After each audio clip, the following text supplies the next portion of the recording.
Il mange vite, avec des gestes précis, habitués déjà à ne rien laisser perdre, et sans doute pressés d'aller dormir dans la paille.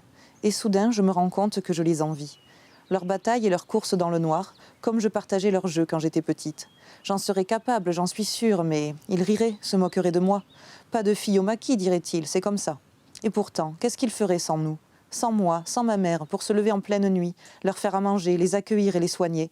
Il paraît que certaines filles servent d'agents de liaison avec leur vélo. C'est injuste, personne ne se souviendra de nous, et pourtant.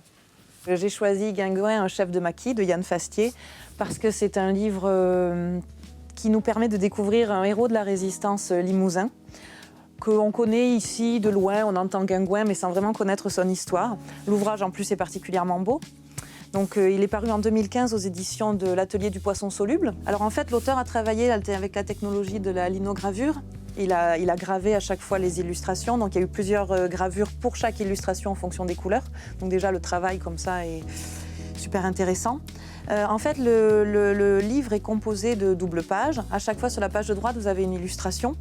Et sur la page de gauche, un témoignage d'un personnage réel ou fictif qui a croisé Guingouin à un moment donné de sa vie et qui apporte un éclairage sur cette action de résistance dans les maquis. Donc c'est ça qui est très intéressant au niveau de la narration, c'est que c'est vraiment construit comme différents regards qui ne se croisent jamais vraiment, mais qui permettent de brosser le portrait du personnage.